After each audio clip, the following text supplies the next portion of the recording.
Edition.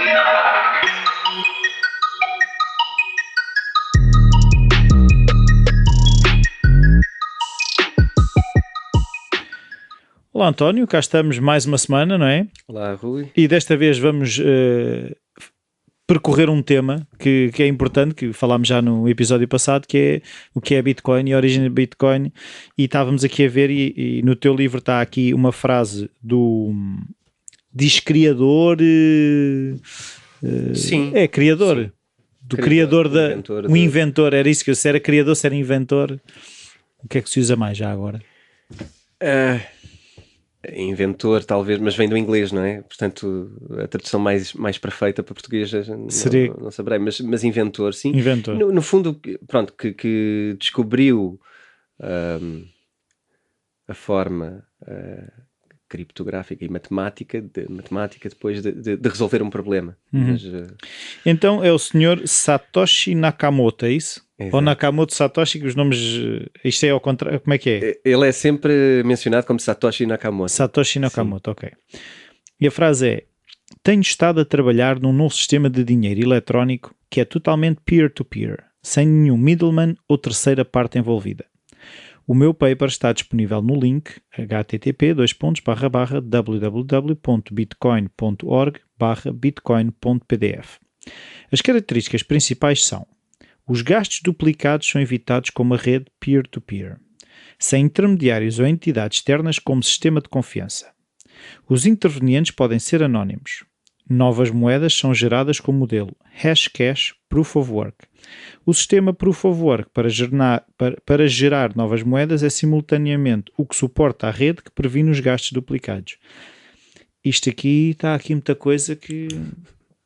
Pronto, peer-to-peer eu acho que a maior parte das pessoas ainda consegue apanhar. Agora, Hashcash Proof of Work, já temos aqui muita coisa para falar, mas por acaso deves saber a história de porque é que ele criou a moeda, não é? Aí na frase ele já fala um bocadinho, não é? Sim, as grandes discussões acerca de novas moedas existem desde bastante antes da Bitcoin existir. Nos anos 90 já existiram outros projetos, inclusivamente, BitGold, creio que foi um deles, e terá sido um dos projetos que foi mais longe. E, portanto, havia e existia um lugar onde essas coisas eram discutidas com mais intensidade, que se chamava Cypherpunk. Cypherpunk era um fórum, como nas origens da internet, não é? Naqueles tempos, que não havia nada de mídias sociais como há agora, tantos. Antes eram fóruns e portanto, nestas áreas havia hubs, não é? Portanto, grupos de discussão, onde se discutiam cada um com o seu tema, não é? Mas no Cypherpunk falava-se muito de novas moedas. Porque desde que existe a internet que há uma necessidade de haver uma moeda da internet. A internet é uma economia global que funciona com moedas locais. Ok, pois. Não é? Depois há sempre as conversões e... Nós continuamos a fazer câmbios e eu continuo a comprar numa loja qualquer e vou ter que pagar um câmbio qualquer do outro lado do mundo. Eu se lanço uma loja... pronto, nós na Europa entretanto temos o euro, mas até nem tínhamos quando a internet massificou. E portanto era que escudos. Olha a nossa desvantagem. Era escudos, pesetas, marcos, libras, né? Já viste agora para uma loja europeia a dificuldade de se afirmar no mercado quando tem uma moeda que é um tampão ao seu funcionamento, não é? E não havia nada de conversões imediatas. Não... Se calhar até que ponto é que a internet não acelerou a criação de um euro, de uma moeda europeia, não é? Se formos pensar nisso... A escalabilidade que falas nisso, né? A capacidade de conquistar mercado e de tornar o mercado europeu um só, o euro vem facilitar isso, vem nos tornar uma pequena aldeia um bocadinho maior, não é? A internet é a grande aldeia, é o planeta inteiro. Se nós na Europa já percebemos que temos que ter uma moeda, ou que é melhor ter uma moeda do que cada um ter a sua, e encontramos aqui uma forma de o fazer, e parece que estamos a fazê-lo, pelo Sim. menos. Agora, se está bem ou não, depois podemos fazer um programa sobre isso, mas que ela está a acontecer, está. Como é que a internet não tem?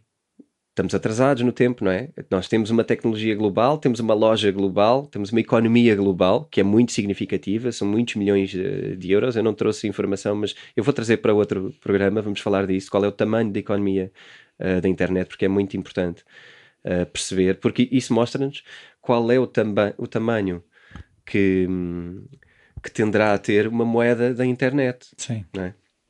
E pronto, portanto, a Bitcoin de facto nasce como a necessidade de o sistema monetário e cambial, e inclusive depois a outros níveis também financeiro, possa tirar proveito daquilo que a internet começou por introduzir, sem estar a criar essas barreiras, não é? Foi, do que eu me lembro, foi em 2008 que surgiu o Bitcoin? Sim, 2008 foi portanto, esta declaração que tu leste é de novembro de 2008, Ok. que foi quando ele anunciou o white paper, portanto o documento académico dele, que explica como é que ele pretende Mas ele implementar. era um investigador? O que é que ele é? Pois, Se calhar- o Satoshi Nakamoto deve ser a personagem mais misteriosa dos últimos 10 anos, ou vá, Será que da existe? nossa... Provavelmente não. Mas essa é a parte fascinante. O Satoshi Nakamoto já foi capa da Times várias vezes, mas ele não existe. Portanto, obviamente tiveram que arranjar Mas nunca ninguém o conheceu, é isso? Nunca ninguém o conheceu, não como Satoshi Nakamoto, pelo menos. É engraçado, porque desde o primeiro momento que Satoshi Nakamoto surge com as suas ideias, e vamos ver como é que isto aconteceu, não é? Portanto, há um fórum que é o Cypherpunk, onde há várias pessoas de renome, muitas delas que hoje participam no mundo das criptomoedas, grande parte delas, aliás. E a maioria delas estão identificadas e usam nomes que correspondem à identidade deles. No caso de Satoshi Nakamoto, é alguém que apareceu nos fóruns, no Cypherpunk, e que e sempre usou esse nome? esse pseudónimo, provavelmente, que não será o nome verdadeiro, e que nesse processo, desde o primeiro dia que apareceu até ao dia em que desapareceu, nunca ninguém o conheceu pessoalmente, nunca ninguém teve identificação dele em nada, nunca ninguém fez um Skype call com video call com ele, portanto ninguém viu a cara do Satoshi até hoje, e ninguém tem nenhum dado civil que permita perceber onde é que ele vivia, quem era, etc. Nem isso, nem a localização Não. dele, não se sabe se era japonês. O nome diria que sim. Sim, mas não há garantia de aquele nome corresponder a um japonês. Não há, e provavelmente não será. Foi feita muita investigação e não estamos a falar de nós sermos curiosos e investigarmos, estamos a falar de FBI, CIA tentarem descobrir, aparentemente, e eu gosto sempre de dizer isto porque nós vivemos agora no mundo das fake news, não é? Sim. Portanto, a história é que ninguém conseguiu descobrir quem é o Satoshi Nakamoto até hoje. Nem FBI, NSA, CIA, ninguém chegou lá. Mas há muitos dados que conseguiram ir percebendo e que dão coisas curiosas e dilemas curiosos. Satoshi Nakamoto indicaria que seria alguém na faixa dos 30 anos, alguém estudante ou pós-estudante, portanto numa fase cedo da sua carreira, que seria japonês e que tinha princípios de ser um observador de que de facto havia algo de errado com a moeda no mundo e que também havia esta dificuldade de trocarmos moeda sem precisarmos de alguém para ser nosso intermediário, não é? Porque na história isso nunca aconteceu, não é? Nós trocávamos moeda antigamente e não era preciso bancos, e portanto hoje é preciso, mas vamos ver até que ponto. E então o Satoshi, pronto, em teoria seria esta figura, e ele é descrito assim, é ilustrado assim quando fazem alguma ilustração, porque de facto não há foto. O samurai do dinheiro eletrónico. É uma espécie. Não, mas aquilo, agora a grande pergunta que me surge é: como é que é possível um fantasma criar uma coisa que hoje tem o valor que tem? Ok, tocas num ponto interessante. A questão é que temos que analisar as coisas à história e ir olhar em cada momento e perceber como é que estávamos. Eu acho que se na altura a Bitcoin disparasse para ser o que é hoje, se calhar era mais difícil para o Satoshi preservar a identidade dele no ano 2018, sabendo que a Bitcoin já era isto. Ok. No entanto, a Bitcoin começou por ser uma coisa muito, muito alternativa, muito duvidosa, muita gente desconhecia, não é? Estamos a falar de uma coisa que nasceu num fórum cypherpunk, portanto uma coisa alternativa, de gente alternativa da programação, geeks da programação e pessoal com uma visão muitas vezes de um mundo utópico e justo e super equilibrado. Igualitário, não é? Sim, e portanto não era uma coisa mainstream. Ele conseguiu preservar a identidade dele numa esfera de procura. Porque também não andava muita gente à procura dele, não é? Na altura, Pois. duvido, era um fórum focado nisso e se calhar até era mais vulgar do que nós achamos. Dentro desse fórum, tu manteres o teu anonimato, porque isso é comum dentro do pessoal de developer e normalmente preservam a informação pessoal de uma forma profunda. E como sabemos... Eu acho que deve ter a ver com todos os geeks gostarem de super-heróis e identidade secreta.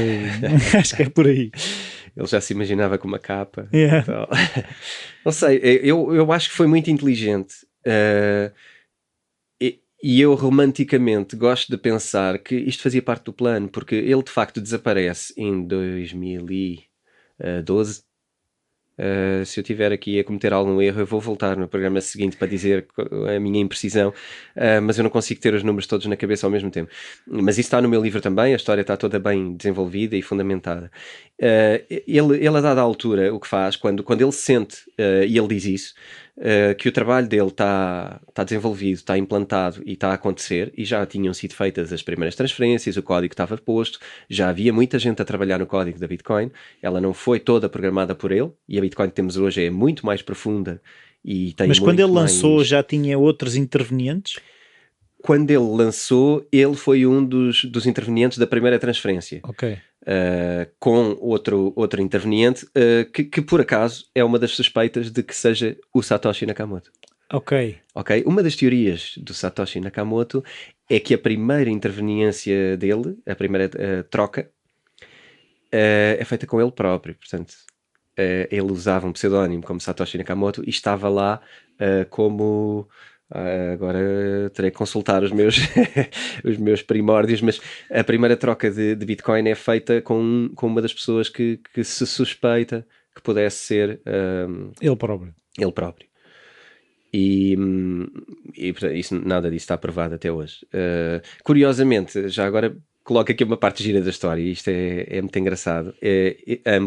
Portanto, este tal interveniente da história que fez a primeira transferência com o Satoshi, vivia na mesma vila do que um senhor chamado Dorian Satoshi Nakamoto, que chegou a ser aventado, portanto, identificado como o verdadeiro Satoshi Nakamoto, não só pelo nome, como pelo facto dele ter feito parte de desenvolvimento de projetos com o governo americano e com as secretas americanas para desenvolvimento na área de armamento e de coisas secretas, portanto, coisas catalogadas como confidenciais.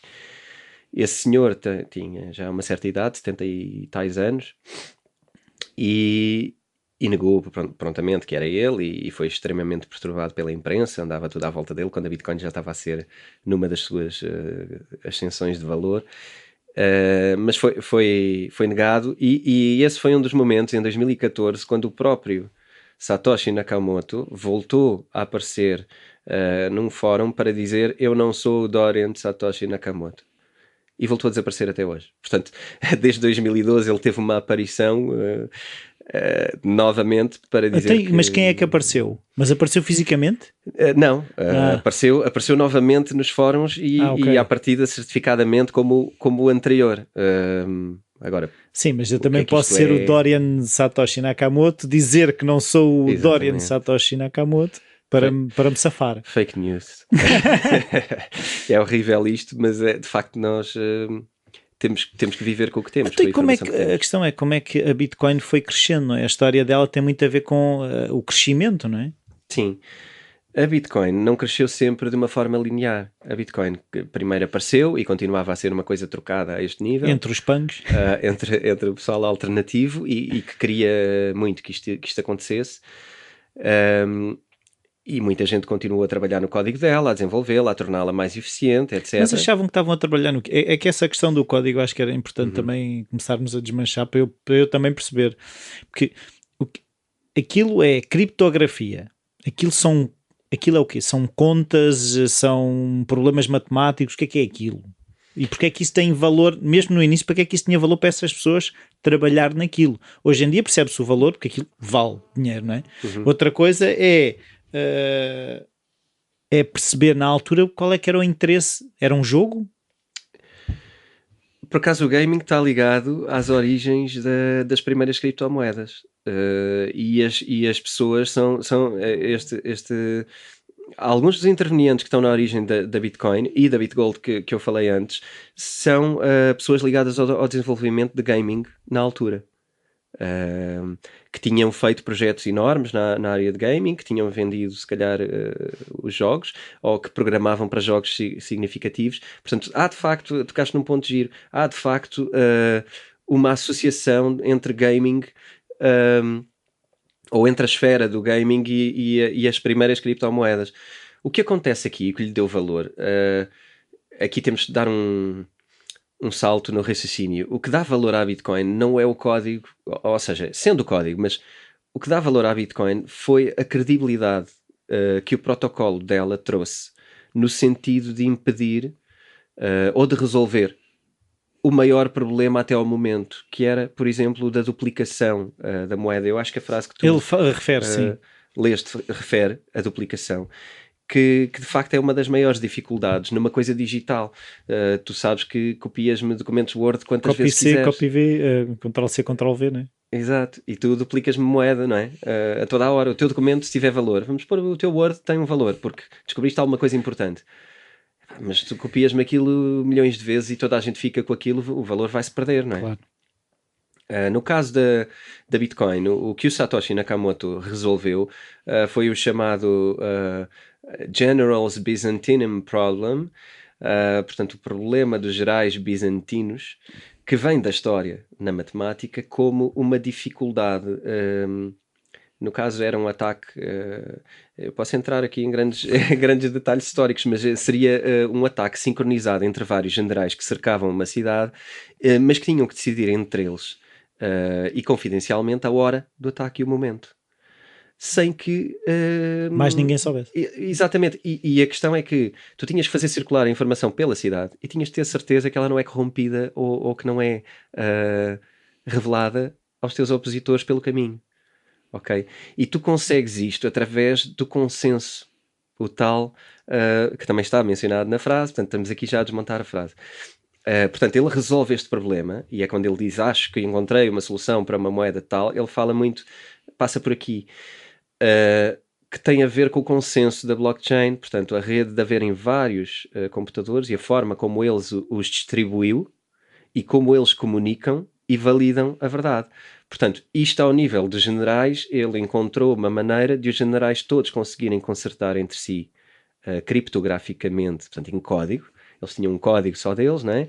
E conseguem comunicar uns com os outros, sabendo que a mensagem entre um e outro não foi interceptada, não foi alterada. Mesmo que seja interceptada, há um código que não permite que eu leia. Exatamente, e não só isso, a questão é que quando o código está encriptado, não é? E quando ele chega ao outro lado, ele é devolvido também. E um código que eu envio, vamos falar de blocos, eu envio um bloco, ok? Eu adiciono um bloco e eu dou-te um código final do meu bloco. Vamos supor que é assim, que é um hash code, o tal hash, ok? O hash é o código de encaixe, tipo peças da Lego. O teu hash tem que ter nele o meu hash final, porque senão não vai encaixar e vai ser identificado como falso. Quer dizer que alguém no caminho pela cidade mudou a hora de ataque e tu percebes, espera aí, mas então qual é o hash code disso? É tal. Não, então essa não é a hora de ataque. Esse bloco não vai poder encaixar naquele, portanto, esta informação é mentira. Então eu não vou atacar essa hora. Portanto, E é uma foi isso que ele validação. conseguiu resolver, no fundo, essa criptografia, esse sistema que ele desenvolveu foi isso. O que ele desenvolveu foi isso, foi toda a Um filosofia. sistema de comunicação mais seguro. Sim, partindo do princípio que tem que haver essa blockchain.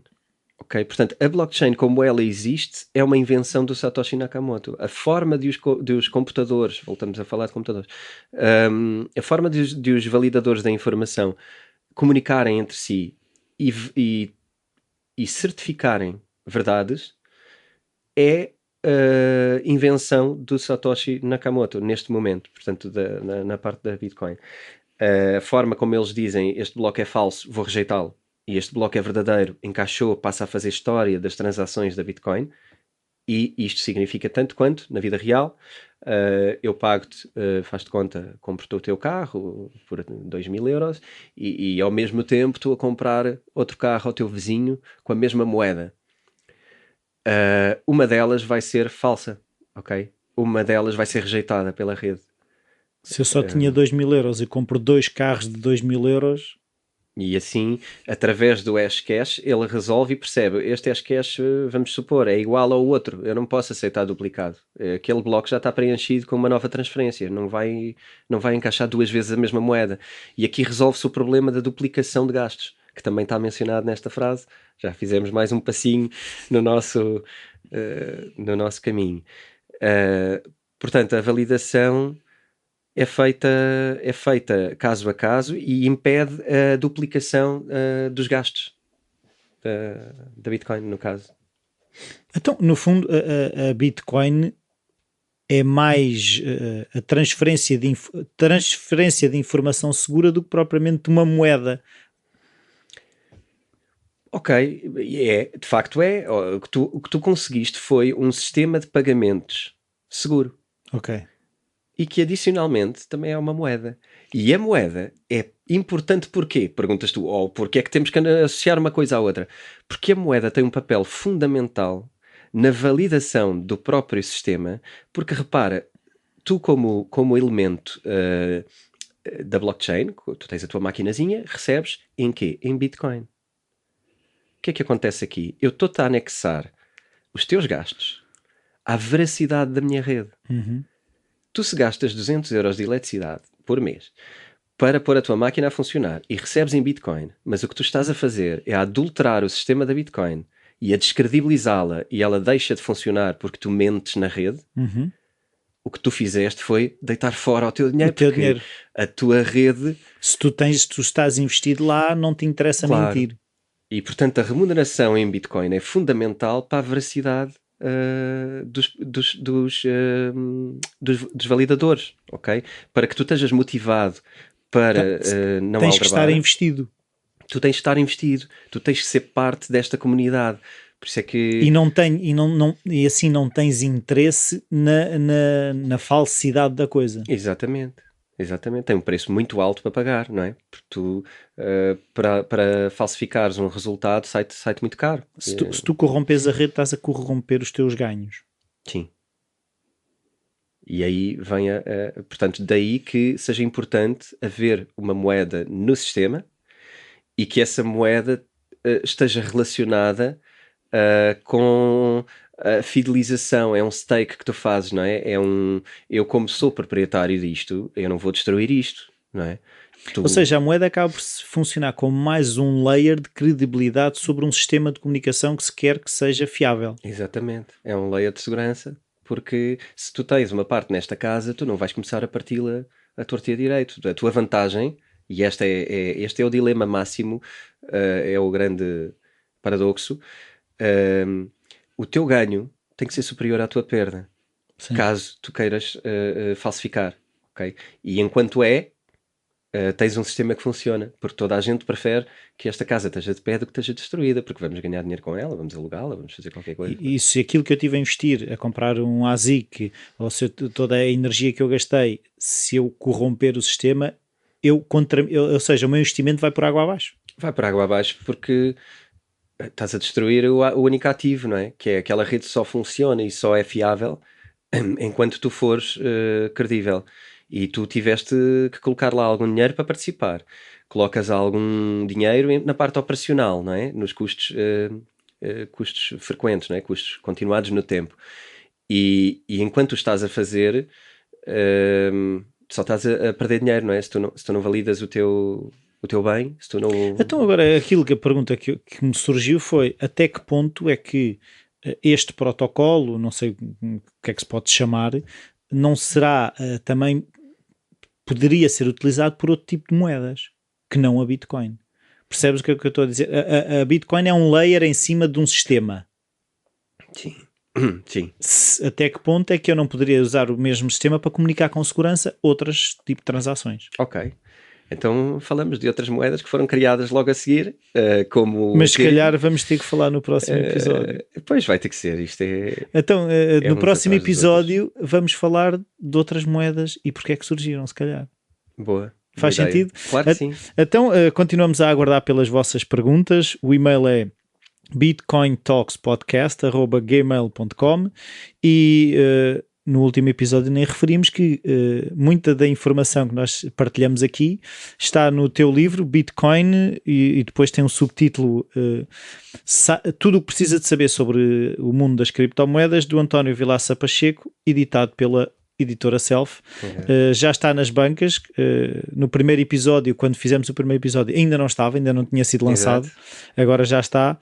E aqui no podcast, no fundo, nós pegamos o livro, é um bocadinho daquilo que nós falamos aqui, e nós falamos de outras coisas para além do livro, por isso não são mutuamente exclusivos, são complementares, o Sim, livro e o podcast. Exatamente, nós vamos percorrendo temas que no livro têm que surgir, não é? Porque o livro também faz esse percurso, e aqui temos a oportunidade de falar disso e de colar isso à realidade, falar de coisas...